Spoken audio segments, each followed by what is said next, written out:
Hi everyone, I'm purple ghost. இன்றைக்கி இந்த வீடியோவில் நாங்கள் WWE பற்றி பார்க்க போகிறோம். வாங்க வீடியோக்குள்ளே போகலாம். எல்லோரும் WWE ஆடு இருந்திருப்போம், பார்த்துருப்போம், இல்லை கார்ட்ஸ் ஆச்சு விளாண்டுருப்போம். கிளாஸில் உட்காந்து சும்மா ஒளிஞ்சு கொடுக்குறது, பாயிண்ட்ஸுக்காக சண்டை போடுறது, கிளாஷ் போடுறது, இதெல்லாம் எங்கள் வாழ்க்கையில் நடக்கும். எங்களுக்கு பிடிச்ச ரெஸ்லர்ஸ் சில பேர் இருப்பாங்க, பிடிக்காத ரெஸ்லர்ஸ் எவ்வளோ பேர் இருப்பாங்க. டபிள்யூடபிள்யூனா ஒரு எமோஷனாக இருந்துச்சு. அதுவும் அந்த எமோஷனெலாம் எப்போ வெளியே வரும்னா, நம்ம வீட்டுக்கு கெஸ்ட்டாக ஒரு ஆன்ட்டி வருவாங்க, அவங்க கூட ஒரு பையன் வருவான். அந்த பையன் வந்தோடனே ஆன்ட்டி வந்து கொஞ்சம் பையனை பார்த்துக்கோங்கப்பான்னு அனுப்பிவிடுவாங்க. நாங்கள் அந்த பையனை கூட்டிகிட்டு போய் ஒரு கேம் விளையாடலான்னு கன்வின்ஸ் பண்ணுவோம். அதுக்கப்புறம் அப்படியே அலேக்கா தூக்கி ஷோல்டர் மேலே போட்டுக்குவோம். கீழே ஃபினிஷர் போட்டு நாங்கள் தான் ஜான்சினா மாதிரி வெளிப்படுத்திக்குவோம். அவனுக்கு என்னன்னா அவன் எப்படி இருக்கா அதெல்லாம் பார்க்க மாட்டான். நம்மளுக்கு நம்ம டெடியூலும் முக்கியம். சரி, அப்படிப்பட்ட சைல்ட்ஹுட்டை தாண்டி இப்போ எல்லோரும் ஒன்று WWE கண்டினியூ பண்ணிகிட்ருப்போம், இல்லை அதை மறந்து போயிருப்போம். ஆனால் இப்போ வர ரெசல்மேனியா கொஞ்சம் ரொம்ப முக்கியமாக இருக்குது. ரொம்ப வருஷம் கழித்து ஒரு நல்ல பில்டப்போட, நல்ல ஸ்டோரியோட ரெசல்மேனியா 40 இருக்க போகுது. அதை பற்றி தான் இந்த வீடியோவில் பேசணும்னு எனக்கு ஆசையாக இருக்குது. இதில் 2 கேரக்டர் இருக்காங்க. ஒன்று கோடி ரோட்ஸ், இன்னொன்று ரோமன் ரெயின்ஸ். முதல்ல பார்க்க போகிறது ரோமன் ரெயின்ஸ் பற்றி. ரோமன் ரெயின்ஸ் பார்த்திங்கன்னா ஒமேகா ஃபேமிலி, பேசிக்லி ராக்கோட கசின். ஸோ அவங்கள பற்றி தான் ஃபர்ஸ்ட் பார்க்க போகிறோம். ரோமன் ரெயின்ஸ் WWEக்கு வரும்போது ஷீல்டுன்னு ஒரு ஷீல்டுன்னு ஒரு குரூப் பேரில் வந்தாங்க. உள்ள NWO, நெக்ஸஸ், அந்த மாதிரி ஷீல்டுன்னு ஒரு குரூப், ஒரு ஃபேக்ஷன். அந்த ஃபேக்ஷனில் 3 பேர் இருக்காங்க. லெஃப்ட் சைட்லேருந்து போனால் இந்த அழகான பிக்சரில் உங்களுக்கே தெரியும். லெஃப்ட் சைடில் இருக்கிறது செத் ராலன்ஸ், சென்டரில் இருக்கிறது ரோமன் ரெயின்ஸ், ரைட் சைட் கார்னரில் இருக்கிறது டீன் ஆம்ப்ரோஸ். ஸோ இவங்க 3 பேர் ஷீல்டுன்னு ஒரு ஆர்கனைசேஷன் ஸ்டார்ட் பண்ணி அவங்க என்ன ஜஸ்டிஸ்க்காக ஃபைட் பண்ணுறன்னு பண்ணிகிட்ருப்பாங்க. சும்மா யார் ரிங்கில் இருக்காங்களோ அவங்கள போட்டு அடிக்கிறது. ஜான்சன் அளவாக அடித்தாங்க, பேக்காக அடித்தாங்க, அந்த மாதிரி எவ்வளோ பேர் அடிப்பாங்க. ஒரு டைம் என்ன ஆகுது, செத் ராலன்ஸ் வந்து ரோமன் ரெயின்ஸையும் டீன் ஆம்ப்ரோஸையும் பிட்ரே பண்ணிவிட்டு அத்தாரிட்டி கூட சேர்ந்துக்கிறான். ஷீல்டு பிரியுது. அப்புறம் டீன் ஆம்ப்ரோஸும் ஷீல்ட்லேருந்து பிரிகிறான். ஸோ அங்கே பிரியுது ஷீல்டு.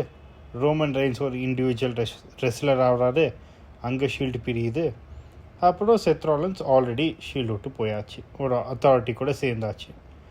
இப்போது அத்தாரிட்டி கூட சேர்ந்ததுனால ரோமன் ரெயின்ஸுக்கு கிடைக்காத மேட்சே இல்லை, கிடைக்காத டைட்டில் ஷாட்டே இல்லை. ட்ரிபிள் எச் அந்த டைமுக்கு மேனேஜராக இருந்தாங்க. ஸோ அவங்க இன்ஃப்ளூயன்ஸ் வச்சு, அவங்க ஹெல்ப்பை வச்சு செத் ராலன்ஸ் எல்லா பெல்ட்டையும் ஜெயிச்சிட்ருப்பான். ரோமன் ரெயின்ஸும் பெரிய பேபி ஃபேஸாக பண்ண பார்ப்பாங்க. எவ்வளோ மாதக்கணக்காக ட்ரை பண்ணிட்டே இருப்பாங்க, யாரும் அவனை ஏற்றுக்கவே மாட்டாங்க. டீட்டெயிலாக போகிறதுக்கு முன்னாடி பேபி ஃபேஸ்னா என்ன, ஹீல்னா என்னன்னு பார்த்துடலாம். பேபி ஃபேஸ்னால் ஒருத்தன் யார் நல்லது மட்டும் பண்ணுறானோ, நல்லதுக்காக மட்டும் நிற்கிறானோ அவனை பேபி ஃபேஸ்ன்னு கூப்பிடுவாங்க WWEயில். ஜான்சினா, ரோமன் ரெயின்ஸ் அப்போது ஷீல்டை விட்டு வரும்போது ரோமன் ரெயின்ஸ் பேபி ஃபேஸாக இருந்தாங்க. அப்புறமா பெக்கி லிஞ்ச் ஹீல்னா கெட்டது மட்டும் பண்ணுறது. ஹீலில் செத் ராலன்ஸ், ட்ரிபிள் எச், இவங்க 2 பேரும் ரொம்ப ஃபேமஸ்ஸு. ட்ரிபிள் எச் வந்து அவங்க மெஜாரிட்டி ஆஃப் த டைம் ஒரு ஹீலாக தான் இருந்திருக்காங்க. அப்புறமா தேர்ட் ஒன் வந்து ரியா ரிப்ளி. இப்போ என்னென்னா WWE ரோமன் ரெயின்ஸை எவ்வளோ ஜான்சனா எப்படி இருந்தாங்களோ கேரி பண்ணிட்டு போன ஜான்சனா மாதிரி ரோமன் ரெயின்ஸை ஆக்க பார்க்குறாங்க. அதுக்காக ஜான்சன் அகேன்ஸ்ட் மேட்ச் வைக்கிறாங்க. அதில் ரோமன் ரெயின்ஸ் தான் வின் பண்ணுறது. ப்ராக் லெஸ்னர் அகேன்ஸ்ட் மேட்ச் வைக்கிறாங்க, அதுலேயும் ரோமன் ரெயின்ஸ் தான் வின் பண்ணுறது. இந்த மாதிரி ஆள் அவனை பீஸ்ட்டுன்னு கூப்பிடுவாங்க. சூப்ளெக்ஸ் சிட்டிலேருந்து F5 வந்து மோஸ்ட் கிவிங் பர்ஃபார்ம் பண்ணால் ப்ராக் லெஸ்னர். அவர் மேலே ரோமன் ரெயின்ஸ் வின் பண்ணுறது அது கூட பரவாயில்ல. அண்டர்டேக்கரோட அன்அஃபிஷியல் லாஸ்ட் மேட்ச் அதுதான் ஓட மேட்ச் ஆடிட்டு பிறகும் அந்த மேட்ச்சு ரோமன் ரெயின்ஸ் மேலே தூக்குறாங்க அண்டர்டேக்கர். அதே ஒரு நம்ப முடியாத விஷயந்தான். அதுக்கப்புறம் ஸ்டேஜில் இந்த தொப்பி பின்ன அவங்களோட கோட் வச்சுட்டு அவங்க நடந்து போயிடுறாங்க. அனௌன்சிங் கடைசியாக நான் ஆட போகிற ரெசல்மேனியான்னு. அந்த மேட்சும் ரோமன் ரெயின்ஸ் தான் ஜெயிச்சான். ஒரு பேபி ஃபேஸ், இப்போ தான் வந்த baby face. Roman Reigns announce பண்ணுறாங்க அது அவங்களுக்கு லுக்கீமியா இருக்குன்னு. My real name is Joe, and I've been living with leukemia for 11 years. And unfortunately, it's back. And because the leukemia is back, I cannot fulfill my role. I can't be that fighting champion. And I'm going to have to relinquish the Universal Championship.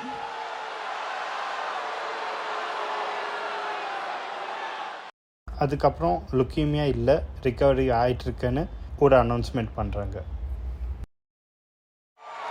As an update, so the good news is I'm in remission.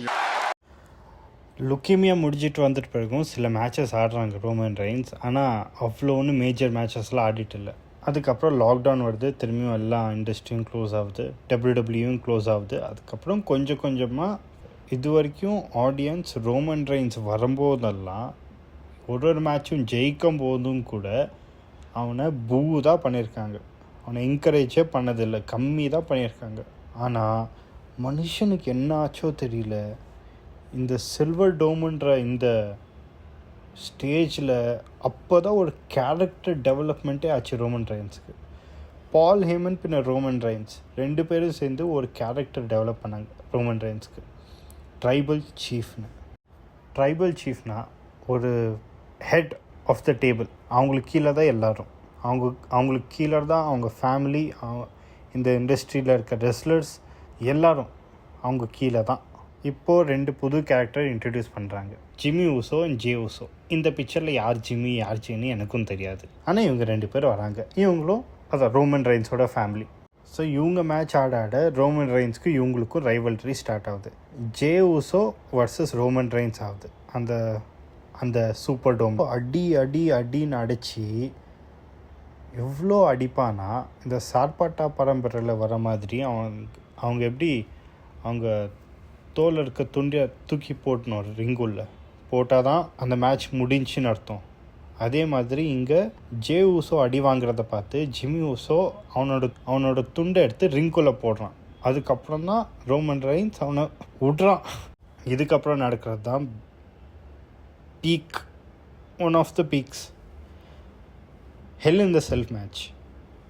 Time இருந்தால் போய் பாருங்கள், செம்மையாக இருக்கும். இதுலேயும் இது ஆனால் ஐக்விட் match. So Hell in த செல் அதுவும் ஐக்விட் match, ரெண்டு பேரும் அடிச்சுக்கிறானுங்க, எவனுமே ஐக்விட் சொல்லவே மாட்டேங்கிறான். ஸ்டிக் எடுத்து அடிக்கிறான், சேர் எடுத்து அடிக்கிறான், ஸ்டேட்ஸ் எடுத்து அடிக்கிறான், எவனும் வாயே திறக்க மாட்டேங்கிறானே. கடைசியில் ஜே ஊசோ இல்லை நீ கசின் தான்னு கை கொடுக்க வரான், அவனை பிடிச்சி அவன் மேலே சப்மிஷன் மெனுவர் போட்டு அதை பார்க்க முடியாமல் ஜே ஊசோ ஐக்விட்னு சொல்கிறான். யார் ஜிம்மி அடி வாங்குறத பார்க்க முடியாமல் ஜே ஊசோ ஐக்விட்டுன்னு சொல்கிறான். ஜிம்மி யார் கையில் அடி வாங்குறான், அவனோட கசின் கையில் தான் அடி வாங்குறான். அதுக்கப்புறம் பிளட் லைன்னு ஒரு குரூப் ஃபார்ம் ஆகுது. இதில் பால் Hemen, Jimmy Uso, J Uso, பின்ன obviously tribal chief Roman Reigns. அந்த மேட்சுங்கெல்லாம் அடிந்து ரோமன் ரெயின்ஸை ட்ரைபல் சீஃப்னு அக்னாலேஜ் பண்ணிக்கிறதுக்கோசரம் தான் இப்போ ரெண்டு பேரும் மூணு பேரும் அக்னாலேஜ் பண்ணிட்டாங்க ரோமன் ரெயின்ஸ் தான் ட்ரைபல் சீஃப்னு. அப்படியே மேட்சஸ் ஆடிட்டே இருக்கான் ரோமன் ரெயின்ஸும், பில்ட் ஆகிட்டே இருக்கும் அவனுக்கு ஆடியன்ஸு.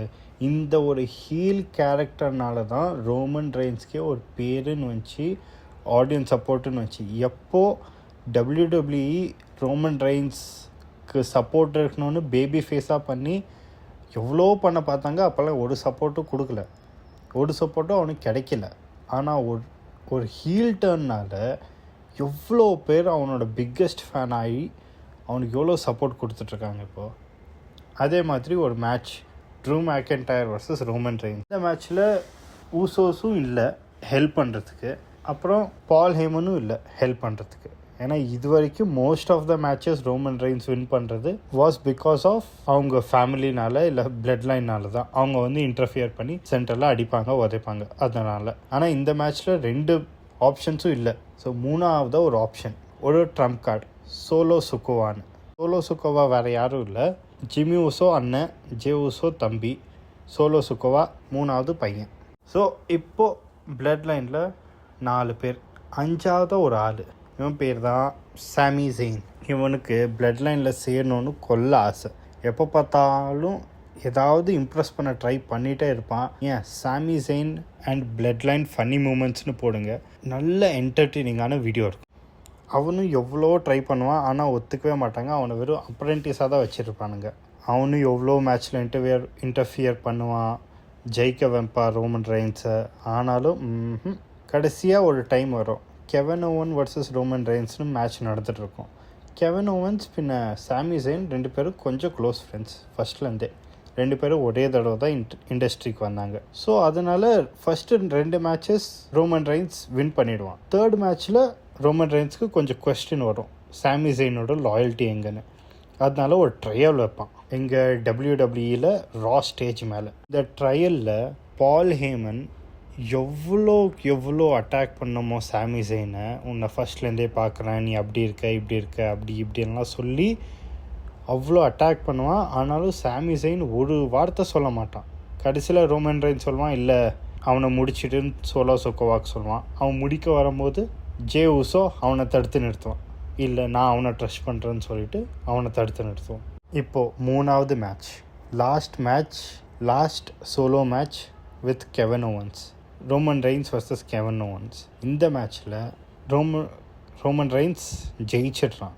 அதுக்கப்புறம் கெவின் ஓவன்ஸை கட்டி போட்டு அவனை சேரால அடின்னு சாமி ஜெயினுக்கு சொல்கிறான். சாமி ஜெயின் ஹெசிடேட் பண்ணுறான். டென்ஷனாக இருக்குது ரிங் மேலே. சுற்றி இருக்கவங்களாம் டென்ஷனில் இருக்கானுங்க. அதுக்கப்புறம் நீங்களே பாருங்கள்.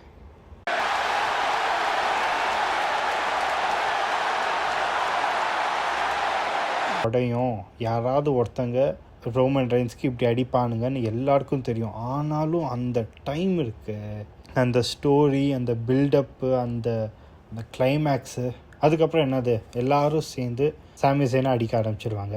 எல்லாரும் அடிப்பாங்க சாமி ஜெயினை, ஒருத்தனை தவிர. ஜே ஊசோ மட்டும் ரிங்லேருந்து வெளியே வந்துட்டு போயிடுவான் அவன் நடந்து. மற்றவங்க எல்லாரும் சாமி ஜெயினை அடிப்பானுங்க.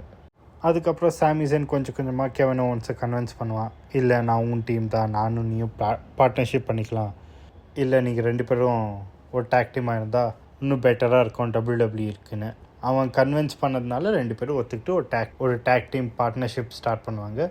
ரெசில்மேனியாவில் அவங்களோட match. At the same time கோடி ரோட்ஸ் ஓட ஹைப் ட்ரெயின் அதிகம் ஆகிட்டே இருக்குது. கோடி roads versus Roman Reigns WrestleMania 39 நடக்க போகுது. அதுக்கும் ஹைப் ஆகிட்டுருக்கு. Next main event match. எல்லாரும் எதிர்பார்த்தது எதுக்குன்னு உங்களுக்கு கோடி ரோட் ஸ்டோரியில் தெரியும். ஆனால் எல்லாரும் எதிர்பார்த்த main event match, worth main event match. Entrance ஆகுது, ஃபேஸ் டு ஃபேஸ் நிற்கிறாங்க, அடிக்கிறானுங்க, ஃபினிஷர் போடுறானுங்க. ஏன் ரோமன் ரெயின்ஸ் 1 இல்லை 2 இல்லை, ரோமன் ரெயின்ஸ் சூப்பர்மேன் பஞ்ச் கொடுக்குறான், ஸ்பியர் போடுறான், சூப்பர்மேன் பஞ்ச் கொடுக்குறான், பின்ஃபாலே ஆக மாட்டேங்குது. கோடி ரோட்ஸ் ஒரு தடவை அவனோட ஃபினிஷர் போடுறான், கிராஸ் ரோட்ஸு, பின்ஃபால் ஆகல. ஒரு தடவை தூக்கி கண்டினியூஸாக one after the other 2 finisher போடுறான். இன்னும் லைன் 3வது போடுறதுக்கு முன்னாடி சோலோ சுக்கோவா வந்து அவனோட ஃபினிஷர் போட்டு, அதுக்கப்புறம் ரோமன் ரெயின்ஸ் அவனோட ஃபினிஷர் போட்டு ஜெயிச்சிட்றான் அந்த மேட்சையும். இதை பார்த்து நான் எவ்வளோ மன உடைச்சலுக்கு ஆளானா அதை சொல்ல முடியாது.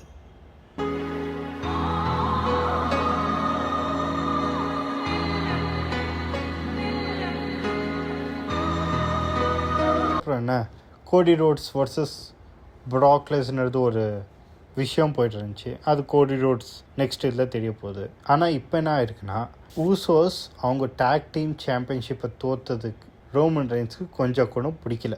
ஏதோ இவன் ஒழுங்கு மாதிரியும் இவன் எல்லா பெல்ட்டையும் கரெக்டாக ஆடி ஜெயிக்கிற மாதிரியும் பண்ணுறான். ஆனாலும் அவனுக்கு பிடிக்கல. அவன் ட்ரைபல் சீஃப், அவன் சொன்னால் எல்லோரும் கேட்கணும். ஸோ என்ன பண்ணுறான், Roman Reigns and Solo Sikoa versus Kevin Owens and Seth ராலின்ஸ்னு ஒரு மேட்ச் வைக்கிறான் சாம்பியன்ஷிப்காக. அந்த மேட்ச்லேயும் வரானுங்க. அந்த மேட்ச்சில் என்ன ஆகுது, வழக்கம் போல் இவங்க ஊசோஸ் வந்து இன்டர்ஃபியர் பண்ண பார்க்குறானுங்க. மிஸ் ஆகி சோலோவுக்கு அடிச்சிடுறாங்க. அதனால பின்ஃபால் ஆகிடுது. அதுக்கும் வந்து ரோமன் ரெயின்ஸ் ஜே ஊசோவை தள்ளி விடுறான். அதை பார்த்த ஜிம்மி ஊசோக்கோ வந்து அவனோட ஃபினிஷர் போட்டுறான். அதுக்கப்புறம் மெயினாக ஒரு விஷயம் நடக்குது, ட்விஸ்ட்டு. ரோமன் ரெயின்ஸ் என்ன சொல்கிறான், ஜிம்மி ஊசோ தான் அப்படி பண்ணிட்டான், நீ அவனோட தம்பியாக இருந்தாலும் நீ புத்திசாலி, நீ தான் நெக்ஸ்ட் ட்ரைபல் சீஃப்னெல்லாம் சொல்லி அவனை மயக்க பார்க்குறான். அதுவும் கடைசியில் ஜே உசோ ரோமன் ரெயின்ஸ் மேலே அவனோட ஃபினிஷர் போட்டுடுறான். அதுக்கப்புறம் அவனும் அடி வாங்குறான். இதெல்லாம் போய் முடிகிற இடம் Roman Reigns and solo சிக்கோவா versus Jimmy உசோ and J உசோ. இந்த மேட்ச்சில் தான் ரொம்ப நாள் கழித்து, ரொம்ப மாதம் கழித்து, யாரோட மெஜாரிட்டி, யாரோட இன்டர்ஃபியரன்ஸ் இல்லாமல் ரோமன் ரெயின்ஸ் ஒழுங்காக அவன் மேட்ச்சை மட்டும் ஆடி, இந்த மேட்ச்சில் தான் ரொம்ப மாதம் கழித்து ரோமன் ரெயின்ஸை ஒருத்தன் பின் பண்ணுறான். ஜே உசோ பின் பண்ணுறான். பின் பண்ண உடனே ரோமன் ரெயின்ஸுக்கு அந்த அவமானம் தாங்கவே முடியல. அவன் சைடில் உட்காந்துட்டு அழுவுறான், கத்துறான், கதறான்.